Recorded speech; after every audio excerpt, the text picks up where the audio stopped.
வணக்கம். சில படங்கள்லாம் வந்து இத கண்டிப்பா நீங்க பார்க்கணும். அ இந்த படத்த நீங்க வந்து தியேட்டர்ல எக்ஸ்பீரியன்ஸ் பண்ணணும். அட்லீஸ்ட் தியேட்டர்ல பார்க்க முடியலனாலும் ஓடிடி வந்ததுக்கப்புறம் இந்த படத்தெல்லாம் நீங்க கண்டிப்பா பார்க்கணும் அப்படின்னு சில படங்கள்லாம் இருக்கும். அந்த மாரி படங்கள்லாம் நெறைய பேர் பார்த்து ரெக்கமெண்ட் பண்றதுக்கு இந்த வேர்ட் ஆஃப் மவுத் வழியா போயிட்டு நெறைய பேர் பார்க்கறதுக்கு வாய்ப்பு இருக்கு. சில படங்கள்லாம் வந்து ரிவ்யூவர்ஸே இந்த படத்த வந்து கண்டுக்க மாட்டாங்க. இந்த படம் வந்துச்சா இல்லையான்னு கூட கண்டுக்க மாட்டாங்க. தப்பி தவறி நம்ம ஏதோ வேற வழி இல்லாம இந்த படத்த பார்த்திருப்போம். பார்த்துட்டு நம்ம ஒரு 2 மணி நேரம் ஸ்பெண்ட் பண்ணியிருக்கோம். இன்னும் ஒரு 1/2 மணி நேரம் ஸ்பெண்ட் பண்ணி, தயவுசெய்து இந்த மாரி படத்த நீங்க வந்து பார்க்காதீங்க.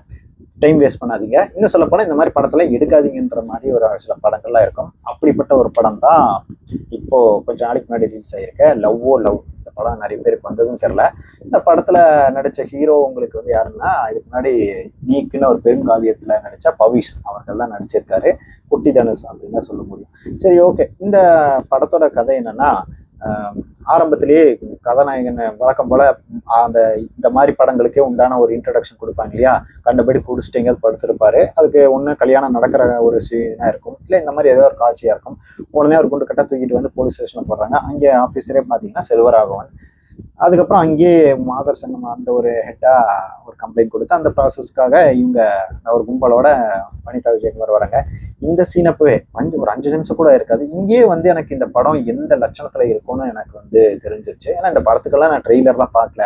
இன்னும் சொல்லப்போனா இந்த படத்துக்கான அந்த எந்த ஒரு விஷயமே தெரியல. ஏதோ தியேட்டர்ல வரப்போ ஒரு காட்சியோ 2 காட்சியோ மொத்தத்துல ஒரு வாரத்துக்கே அப்படிதான் போட்டிருந்தாங்க. எந்த இடத்துலையும் ஓடலைன்னு வித்தின் 2 வீக்ஸ்லயே ஓடிடிலையும் இப்போ விட்டானுங்க. இப்போ அதுவும் கூட நிறைய பேருக்கு தெரியலன்றது தான் இன்னும் சோகம். சரி, 5 நிமிஷத்துக்கு அப்புறம் அந்த கதை ஒண்ணு சொல்ல ஆரம்பிக்கிறாங்க. என்னடா பிரச்சனை அப்படின்னு கேட்டோம்னா, இந்த மாதிரி அவரோட காதல் கதையை எடுத்து விட்டுறாரு.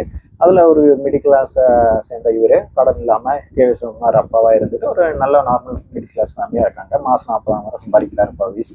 அப்பதான் சாவு வீட்டுல பாக்குற கதாநாயகி நாகதுர்காவை இவர் காதலிச்சு எப்படி லவ் பண்ணான்னு சொல்றதுல கட் பண்ணா அடுத்து நான் வந்து 2 பேர் லவ் பண்ண ஆரம்பிச்சிட்டோன்னு சீக்கிரம் ஸ்கிப் பண்ணி போயிடுறாங்க. அது ஒரு நல்ல விஷயம் தான். ஏன்னா அதுலேயே நான் வந்து அந்த பொண்ணை கரெக்ட் பண்றேங்கிற பேர்ல ஒரு 2 பாட்டை வச்சு ஒன்று பண்ணுவானுங்க.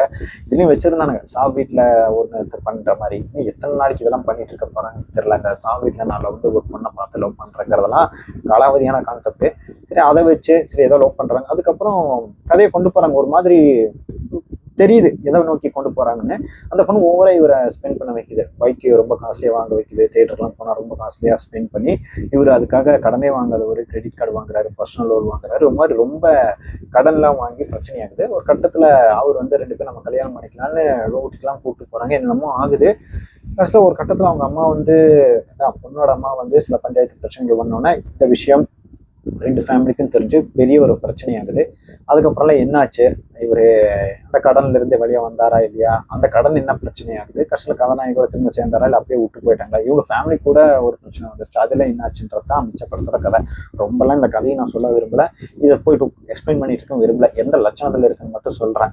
அதான் ஆரம்பத்திலேயே செல்வராகவன் ஒரு போலீஸ் ஸ்டேஷன்ல இந்த மாதிரி ஒரு ஆஃபீஸரை போட்டு அந்த இடத்துல இந்த கதாநாயகன் பேர்ல கூப்பிட்டு வந்து வனிதா விஜயகுமார் அந்த அந்த குரூப்பை கொண்டு வந்துட்டு இவங்க ஒரு கான்வர்சேஷன் பில்ட் பண்ற சீனே ரொம்ப கன்றாவியே இருந்தது. எனக்குலாம் அந்த சிவராவன் நிறைய சீன்ல வந்து அதாவது இவங்களுக்குல ஒரு செகண்ட் ஹாஃப் வந்து என்ன மாதிரி ஆகுதுன்னா, இந்த ரோமியோ ஜூலியட் படம் பார்த்துருப்பீங்களா, இவ்வளவு நாள் நான் இப்படி இல்லாம எஃபர்ட் போட்டேன், இது பண்ணேன், இதுக்கப்புறம் நீ எனக்கு எஃபர்ட் போட்டு எனக்கு ஸ்பெண்ட் பண்ணி எனக்கு ஒரு பொண்ணு பார்த்து கொடுன்ற மாதிரி தான் இதுலேயும் கான்செப்ட். செகண்ட் ஹாஃப்ல அவங்கள வந்து ஸ்பெண்ட் பண்ண வைக்கிற ஒரு சின்ன கான்செப்ட் தான். அப்போ பண்ணலைன்னா எனக்கு இந்த மாதிரிலாம் இது பண்ணி கொடு அப்படின்னு செல்வராகவன் கிட்ட பஞ்சாயத்து பண்றது தான். செகண்ட் ஹாஃப்ல அவ்வளோ பெரிய ஆஃபீஸரை இந்த லவ் விஷயத்துக்காக கூப்பிட்டு இவங்க பஞ்சாயத்து பண்றதாகட்டும், இல்ல அந்த போலீஸ் ஆபீசர் ரோல்ன்றதை விடுங்க, செல்வராகவன் எவ்வளவு பெரிய ஆளு. நம்ம ஒரு காலகட்டத்துல அவருடைய காதல் படங்கள் எவ்வளவு வந்திருந்தது, எவ்வளவு பேருக்கு அது இன்ஸ்பைரிங்கா இன்னைக்கும் இருக்கு. நம்ம பார்த்து வியந்த ஒரு டேரக்டரை கூப்பிட்டு வந்து இந்த மாதிரி அவரோட வேல்யூவை டீக்ரேட் பண்ற மாதிரி தான் படங்கள் இருக்குன்னு சொல்லுவேன். அவரும் ஏன் இந்த மாதிரி அவருக்கு எதுவும் கௌதம் வாஸ்தேவ மாதிரி காசு பஞ்சமா ஏதாவது ஆயிடுச்சான்னு தெரியல. ஏன்னா இப்போ கடன்லாம் அடிச்சிட்டாருன்னு நினைக்கிறாங்க. தெரியல ஏன் இந்த மாதிரி ரோல்ஸ் எல்லாம் நடிக்கிறாங்கன்னு. ஒருவேளை தனுஷ் அவங்களோட ரிலேட்டிவ் இந்த மாதிரி விஷயங்கள்னால கொஞ்சம் ஏதோ சரி பண்ணி கொடுக்கலாம் அப்படின்றதுனால பண்ண மாதிரி தான் எனக்கு ஃபீல் ஆச்சு. மொத்தத்தில் அவரோட ரோலே இந்த இதுல அப்படிதான் இருந்துச்சு. இதுல உங்களுக்கே தெரியும், வனிதா விஜயகுமார்லாம் ஒரு படத்துல வந்தாங்கன்னா நீங்க கொஞ்சம் யோசிக்கணும். நான் வந்து ரொம்ப இது பண்றதுக்காக சொல்லல, பட் அகெயின் இதுல அவங்களோட வந்த ஒரு ரோடு பெருசா எதுவும் இல்லை, எடுபடலை, அந்த லட்சணத்துல தான் இருந்தது. அதுக்கப்புறம் என்ன சொல்ல பாருங்க, ஒரு ஆனா இதுல ஒரு முதல் ஃபர்ஸ்ட் ஹாஃப் ஆனா ஓரளவுக்கு டீசெண்டா எடுத்திருக்காங்கன்னு சொல்ல முடியும்.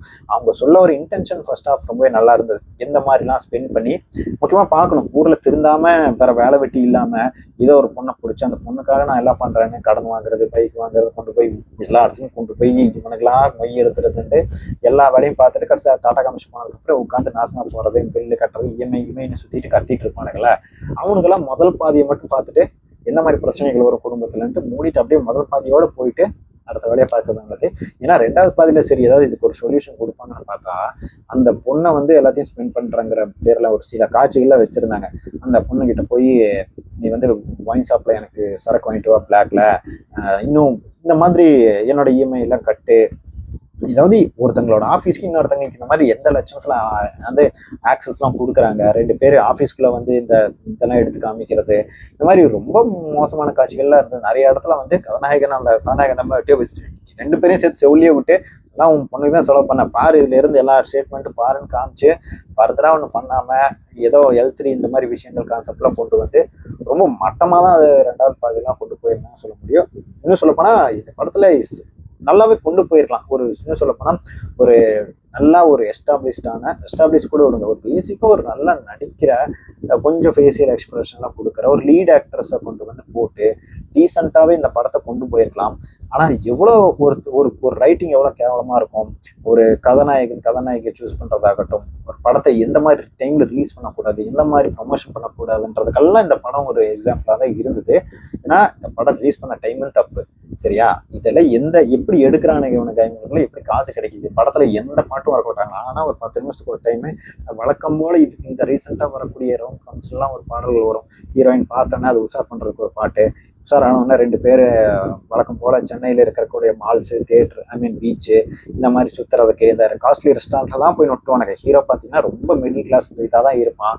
அவங்க வீட்டுக்கு காய்கறி கூட வாங்கி கொடுக்கறதுக்கு கஷ்டப்பட்டுக்கிட்டு இருக்கிற ஹீரோ போகிற இடமே பார்த்தீங்கன்னா ஒரு உள்ளுக்குள்ள ஒரு ஒயிட் ஷர்ட் போட்டு மேலே ஒரு சட்டையை போட்டுக்கிட்டு போகிற இடத்துல எலைட்டாக போயிட்டு கடைசியில் காசு செலவு பண்ணிட்டு இதை பத்தாதுன்னு இதை பார்த்துட்டு பசங்க இதெல்லாம் பண்ணாதான் பொண்ணுங்களாம் உஷாராகுன்ட்டு அதையும் பண்ணி கடலில் உட்காந்துட்டு நாசமாக போகிறது தான் வேலையாக போயிட்டுருக்கு.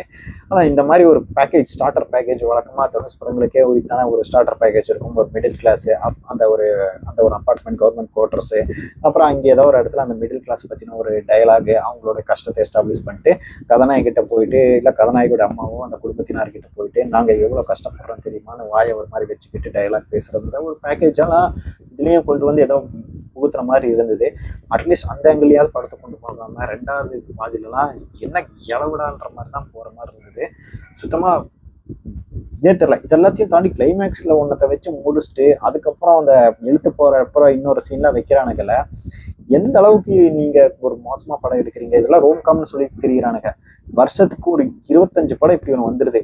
ஏதோ இந்த மாதிரி ஒரு சில இந்த வளர்ந்து வர கதாநாயகர்கள்லாம் இருப்பாங்க. இவர் வளர்ந்து வர கதாநாயகன் சொல்லும் போது எனக்கு தெரிஞ்சே இவர் இந்த கூத்துப்பட்டுக்கெல்லாம் போனாரா இல்லையான்னு தெரியல. அட்லீஸ்ட் அவர் தனுஷ் அவர்கிட்டயாவது கொஞ்சம் போய் ஒரு அசிஸ்டண்டா எல்லாம் இருந்தாங்கன்னு சொல்றாங்க, இல்லை கூடவே இருந்திருக்காங்க. ஜஸ்ட் லைக் தட் அவங்க ஃபேமிலியில இருந்து வந்துட்டாங்கன்னா ஒரு அட்லீஸ்ட் ஒரு 2-3 படங்களாவது விட்டு கொடுக்கலாம். பட் ஒரு மாதிரி நான் ஒரு மாதிரி மோஸ்ட் ஆஃப் த பிளேசஸ்ல அவரோட சாயல்ல நடிக்கிறேங்கிற ஒரு மாதிரி தான் இருந்தது. பட் அகைன் விவசாயில அப்படி வந்தாலும் கொஞ்சமாவது எதாவது பர்ஃபார்மன்ஸ் பண்ணணும்ல, அது ரொம்பவே அப்ரப்டா ரொம்பவே பார்க்கக்கூட முடியாத அந்த அளவுக்கு தான் இருக்கு.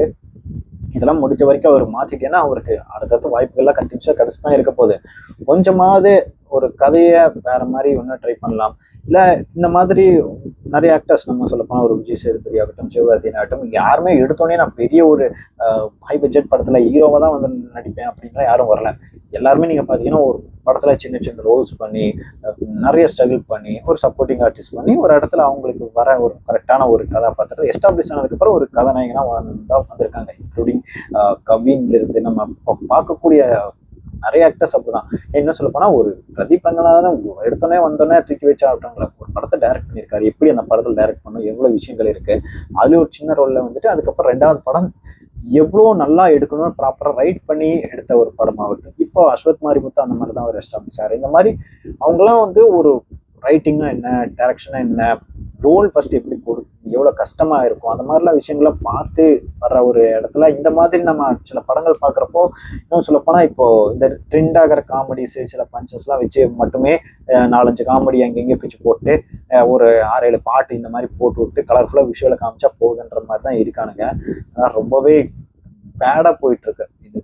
இன்னும் சொல்லப்போனால் இன்னும் திரும்ப திரும்ப இதை கம்பேரிசன் பண்ணுற மாதிரி அது இருக்கும். மலையாளம் 2 கோடி 4 கோடி வச்சு பட்டையை கிளப்புறானுங்க. இப்போ பாலன் த பாய்னு ஒரு படம், அது இதே இந்த படம் ரிலீஸ் ஆகின அந்த டைமில் தான் இந்த படமும் வந்துச்சுன்னு நினைக்கிறேன். அதுக்கப்புறம் தான் வந்துச்சு பாலன் த பாய். இப்போ ரீசெண்ட் இந்த வாரம் ஓட்டியில் வந்தது தான். கொஞ்சம் ட்ரை பண்ணி பாருங்க என்ன மாதிரி எடுத்துருக்கானுங்க. இதெல்லாம் வச்சுக்கிட்டு இன்னும் எப்படி தான் இந்த தமிழ் சினிமாவில் நீ போட்ட போகிறேன்னு தெரில. அவ்வளோதான். இன்கேஸ் இந்த தப்பி தவறி இந்த படம் நீங்களாம் பார்த்துருந்தீங்கன்னா உங்களுக்கு எப்படி இருந்துச்சுன்றதையும் சொல்லுங்கள். பட் அகெயின் நான் இன்னும் சொன்னால் இந்த படத்தை பற்றி ஊற்றிக்கிட்டே இருக்கலாம். டக்குன்னு மைண்டுக்கு வந்ததெல்லாம் பேசினேன். இந்த படம் கண்டிப்பாக அமேசான் பிரைம் ஸ்ட்ரீம் ஆகிட்டு இருக்கு. வேறு வழியே இல்லை, நான் பார்த்தே தீருவேன் அப்படின்னீங்கன்னா அட்லீஸ்ட் முதல் பாதி வரைக்கும் பார்த்துட்டு எஸ்கேப் ஆக ட்ரை பண்ணுங்கள். இல்லை ஃபுல்லாக பார்ப்பேன்னா அப்புறம் உங்களோட விருப்பம். தேங்க்யூ.